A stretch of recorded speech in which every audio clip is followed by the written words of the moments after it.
See, one thing that all three of these people have failed to mention at this point is that the guy that approached them, Ramon Hernandez, who is now dead, can confirm that without a doubt, he saw Jay. It was definitely Jay. Here's the contradiction, ladies and gentlemen, that unfortunately Ramon won't be able to answer. He's been caught lying then. Ladies and gentlemen, ever since the inquest took place on Wednesday, there has been so much to digest, so much to actually get through. In this video, I want to bring a few things to your attention, things that just don't sit right with me. Let's start with Josh Forshaw and a statement that he gave. The timelines of Josh Forshaw's statement prove that Jay was at the Airbnb before Ayub claims he got there. Remember, Ayub told us that he arrived at the Airbnb at 6:45 in the morning. According to Josh, the picture of Jay with 2 knives would have been sent 19 minutes before 7:30, which makes it 6 o'clock in the morning. That then means Jay would have had to have got there before 6 o'clock, got settled, to then realize something mysterious was going down, to then pick up knives, and then send that picture. So taking that all into account, you could say that Jay arrived at the Airbnb in between the hours of 5 to about 5:30. Now, as we know, ladies and gentlemen, 5 key witnesses didn't turn up to the inquest. 2 of them have been floating and gloating online for a number of months. The other 3 are Jay Slater's friends, or alleged friends. I think we've got to stop calling them friends. But it never made sense that Josh Forshaw, who doesn't actually know Jay really, was able to receive the summons from the court and turn up at the right time on the right day. How comes Josh, who barely knows Jay, a year later can turn up to the inquest on time, prepared and ready for the hearing? Lucy and Ayub have got the same excuse. Their excuse is that they never knew it was taking place on that day. How did they not know, but Josh Forshaw knows? He knows. 2 key witnesses of the 5 don't know what day the inquest is, but Josh, he knows what day it is. He knows what time it is. He's got the link, the video link. He is ready to go with all of this information. Information, by the way, that can't actually be verified. Like, as an example, in this report that we've got on the screen, Josh added he could not remember whether he told Brad about the pictures of the knives. That picture allegedly was sent shortly before the call they had with Jay through FaceTime. But why wouldn't Josh tell Brad, Jay's best friend, about the picture that Jay just sent with him holding 2 knives and the title stating, just in case it kicks off? What? You're not going to tell boxer Brad that Jay could potentially be in trouble? You're just going to leave that all out? No, I'm not going to tell Brad. For the simple fact that you said you cannot remember if you told Brad or not means that you never told Brad. Which means no one else other than you can verify whether this photo is genuine or not. The person who doesn't even know who Jay is. Another thing that jumps out to me is this, ladies and gentlemen, where Josh explains Brad and Jay talking about getting a taxi. He says that they were talking about not being able to afford a taxi.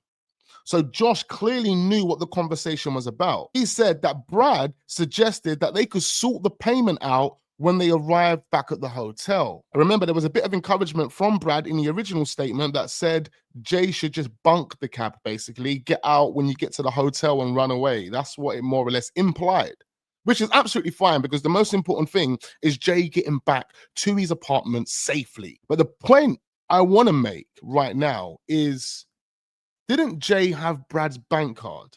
Remember, Rachel told us that Jay had Brad's bank card. Why did Jay have Brad's bank card in the first place? The reason could actually stem all the way back to Jay's bank account being declined. Remember, Jay's bank account declines 2 times, for 320 euros and for 160 euros, around 9 o'clock the evening before he went missing. So literally about 6 hours before this guy goes missing. I'll say 6 hours because after 2:30, that last message where Jay said to a friend that they've put a marker on me, that was at 2:30. From there, we don't technically see or hear from Jay again. I believe everything that come thereafter was a fabrication. Something happened to Jay in between the hours of 3 to 5 o'clock. Those are the most important hours that need to be investigated, as I told you in the previous video. But why would Jay have Brad's bank card? But not only that, why would Jay not use his own initiative to call a cab and bump the cab home from the B&B? Why would Jay want to walk the wrong way all that distance to not even call a cab?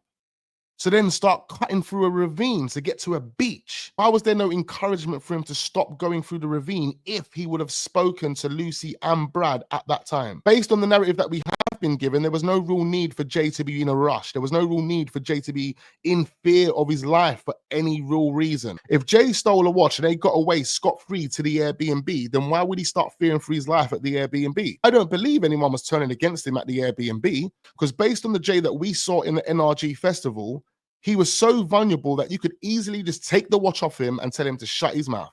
There was nothing he could have done about it. So what was the needs to take him all the way to the Airbnb to rob him for the watch? There was no need to do that. Like I told you, the whole watch situation was totally fake. So again, back to this whole taxi situation. Why was the taxi not called? Why was Jay lied to if he did ask someone for a taxi? We are going to get to that in a minute, because Jay was lied to. There is someone, a witness, who come out of nowhere, and we are going to discuss that, who claims there are no taxis in that area. Well, that's a lie, because literally the next bar down the road, which is about a 10 to 15 minute walk for Jay, has a taxi rank directly outside it. But don't worry, we're going to get to that, ladies and gentlemen, because there's a lot of red flags that have come out of the inquest from the statements that have been made by Josh, from the statements that have been made by a dead person in Ramon Hernandez. He died back in October. And then you've got Quan Diaz, who's come out of nowhere, meant to be Ramon's friend all of a sudden. I don't know where these characters have come from. We're going to get to them, because these guys are extremely suspicious, and even their statements don't make sense. And I'm going to help you understand why they don't make sense. Although it was suggested to Jay to get a taxi, he decided against that.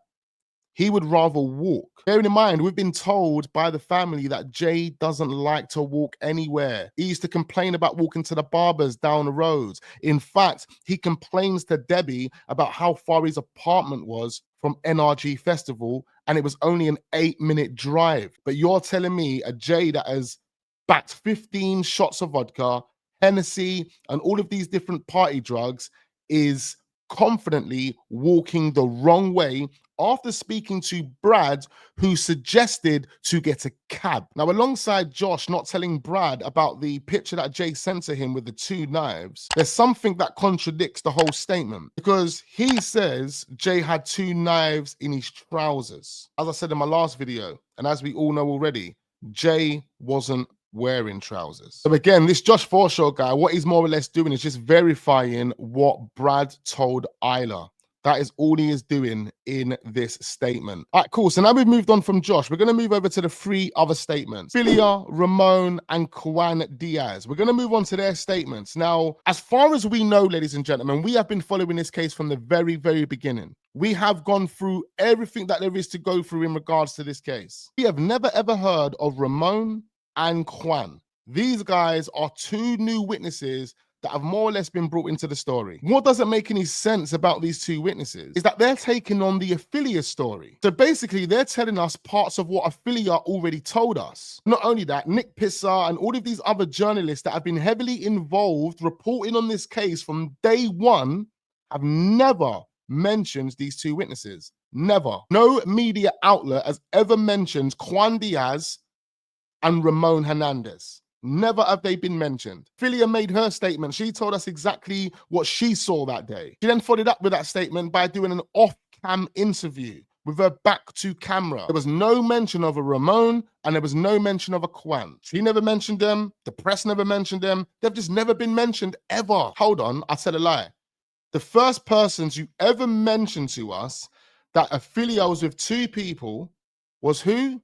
Ayub Qasim. Ayub was the first person to mention it to us. He said that Ophelia and 2 men, one with a wheelbarrow, knocked on their door and asked them to move the car. See, the only problem I have with that is Ayub's always told us, even though he added the 2 new characters at a later date, he's always told us that his interactions were always with Ophelia. He's never mentioned speaking to a man. He's never mentioned speaking to any other men. He's always mentioned speaking and dealing with Ophelia. Ophelia pressed the buzzer and knocked on the door. Ophelia, the woman, asked us to move the car. I later see Jay speaking to a woman who was Ophelia. There was no mention of communication with men. It was straight Ophelia. But then that's weird, because when you go to Ophelia's statement, there was no mention of interacting with anyone at the Airbnb, remember? She just saw a dazed-looking Jay standing by the bus stop. He approached her the first time, asked her for the bus. She said it comes at 10. He approached her the second time to ask for the bus again, and she used her fingers 10 to say it arrives at 10. And then she left to go about her business, basically. That was Ophelia's statement. The only other bit that we're missing from Ophelia's statement is that later on, 15 minutes later, she was in her car driving to the next town, and she saw Jay, and she told herself that was the same guy that asked her for the bus times. That was Ophelia's statement in a nutshell. Everything that Ophelia said. But now we've got Ophelia and two other guys.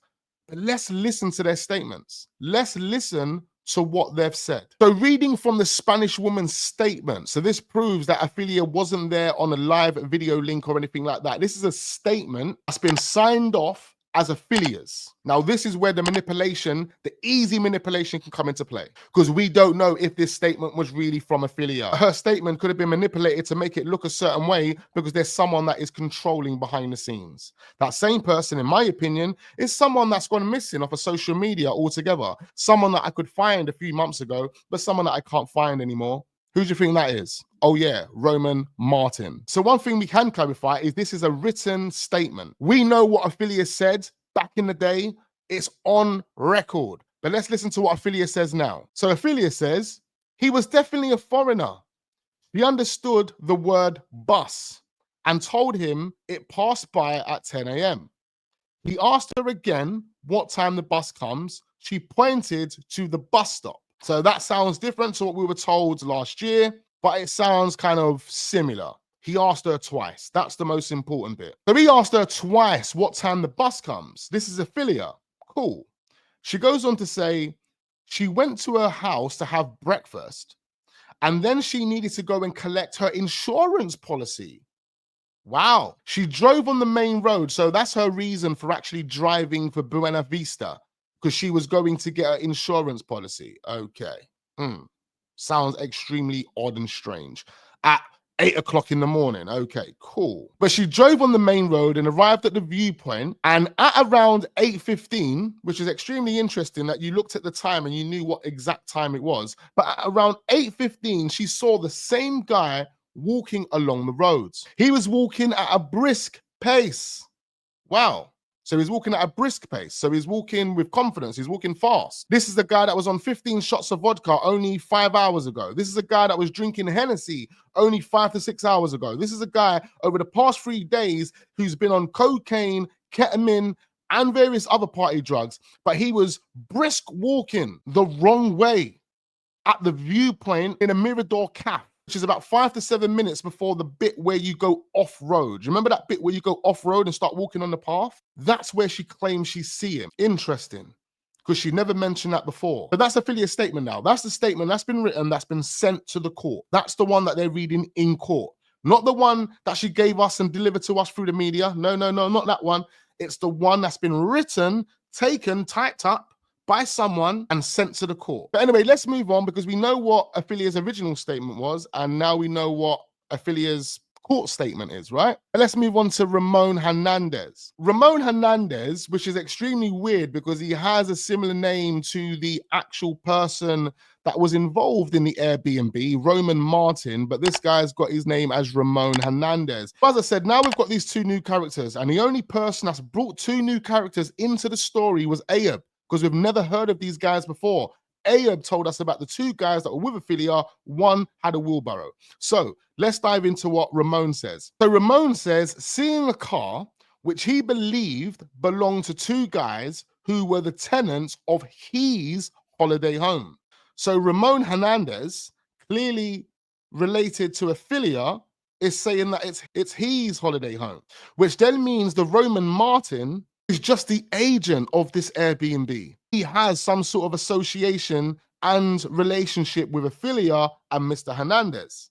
Cool. So he says that he sees this car. Where does he see the car? Where does he see it?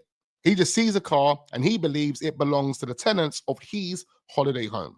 He then says a guy with a dark complexion came out, referring to Ayub, clearly. And Mr. Hernandez, who was with a friend, Quan Diaz, told him where he could park the car. So wasn't the car already parked?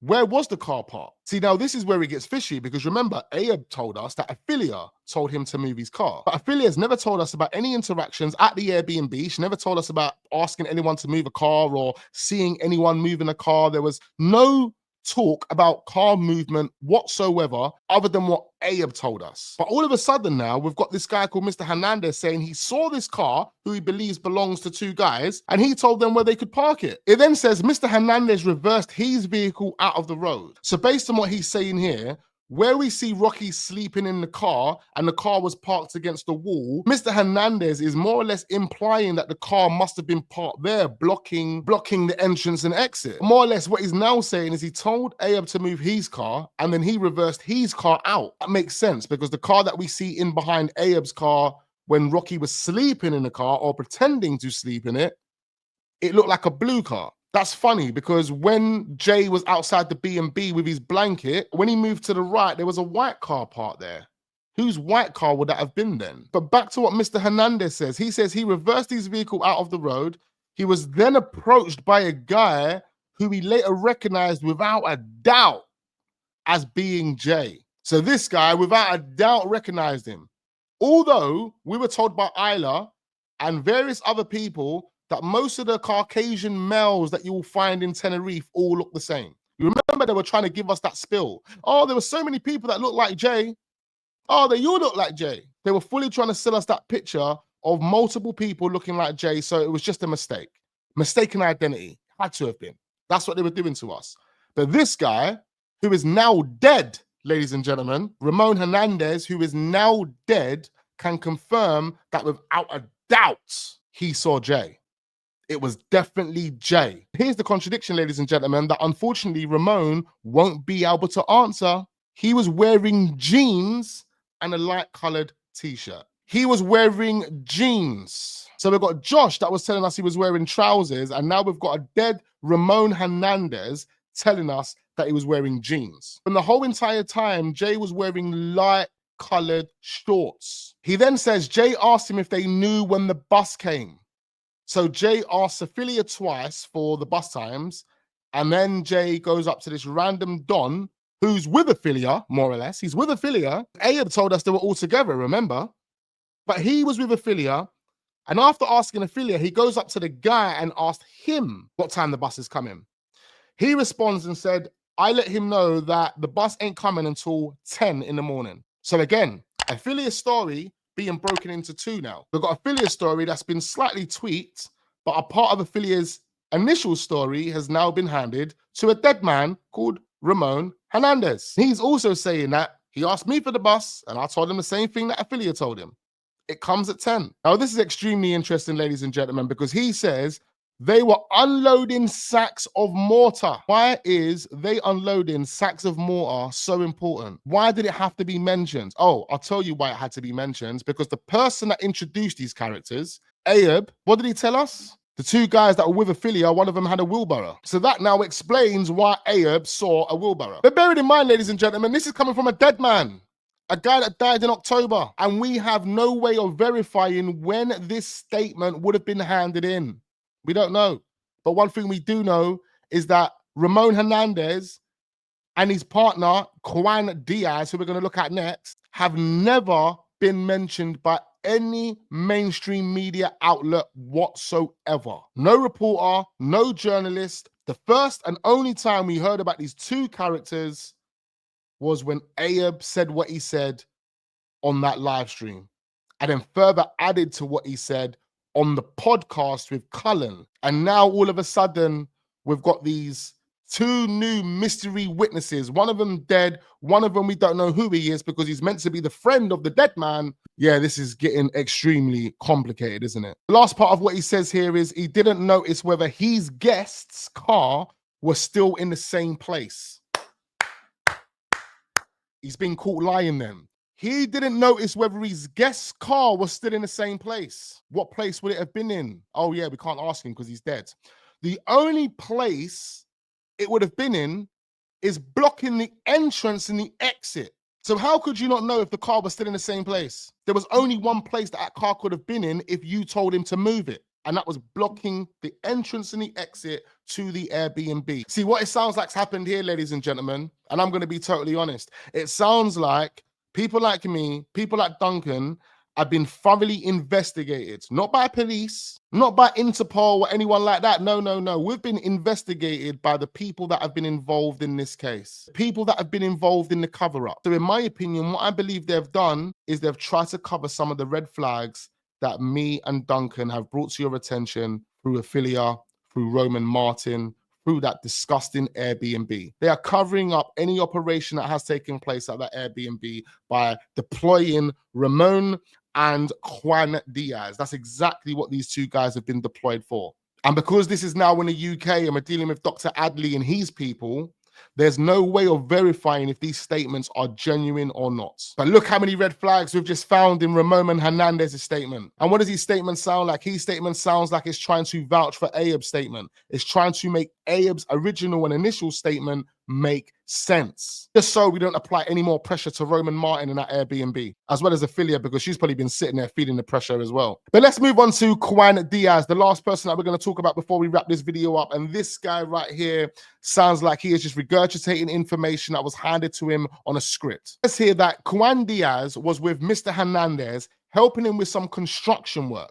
Now, the only construction work that would have been taking place at the Airbnb would have been right next to Ophelia's house. Now, based on the mortar that was being used, it makes sense that it was for the brickwork that was being done next to Ophelia's house. So this is all making sense. Quan Diaz was working on the project with Hernandez, Mr. Hernandez, that was Ophelia's house project. It was her project, okay? They were all together working together.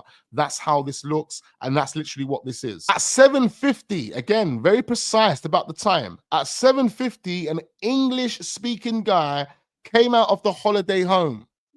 So an English-speaking guy come out of the holiday home. How many English-speaking guys would have been at the holiday home? Jay, Ayub, Rocky. He says an English-speaking guy. It sounds like he's been reminded that the person that went missing from his Airbnb was English. So he says, yeah, English-speaking guy. He says he approached Mr. Diaz and asked him in English, at what time does the bus leave? Now Jay is asking everyone in this small proximity what time the bus comes. We're talking within less than 5 minutes. He asked Ophelia twice, he asked Ramon, and he also asked this guy called Quan Diaz. Although he's in an Airbnb with Ayub, Rocky, and Lucy, as well as that, he's got access to Google, which will also give him the bus times. So taking that into account, why did Jay need to go to Ophelia? Why did Jay need to go to Ramon? And why did he need to go to Quan Diaz to ask all the same question? What time the bus comes? Weird, extremely weird. See, one thing that all three of these people have failed to mention at this point is that the guy that approached them smelt like alcohol. The guy that approached them was waved out of his face, the same way everyone else describes him. Josh and everyone describes Jay as being out of his bonnet. But the one thing that these three witnesses have failed to mention, that Jay had been consuming a lot of alcohol or a lot of drugs. Because based on the realistic narrative, we know Jay was waved out of his face. But also based on what Josh has said and how Lucy was painting Jay to be, Jay was out of it.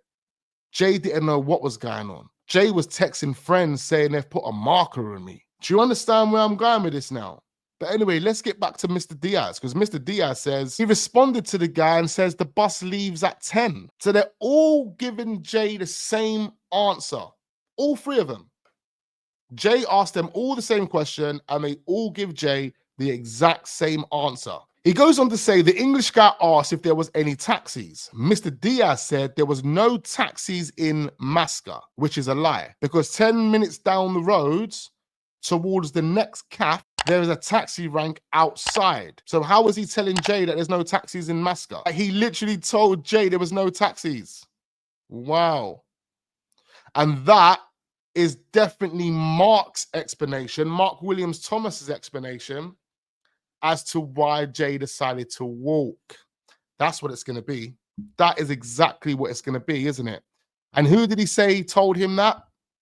Ayub Qasim. The last part here from Quan Diaz says, when we saw the guy had gone missing, he realized the missing person was the guy that had been asking him about that bus time. Sounds just like what Ophelia said when she said originally, when she was driving up 15 minutes later and she saw Jay walking confidently down the road, she said to herself, that's the same guy that asked her for the bus times. Ladies and gentlemen, this has been a roller coaster of a story. The amount of red flags in this story are so alarming. And since the inquest, we now have many more. I do not believe those witness statements. And like I told you guys months and months and months ago, Ophelia, the original witness, she was influenced to say what she said. She said what she said, and months later, because they realized they had effed up with having Ophelia as the only witness, they've decided to pull Quan Diaz and Ramon Hernandez out of the bag. A Ramon Hernandez that can't even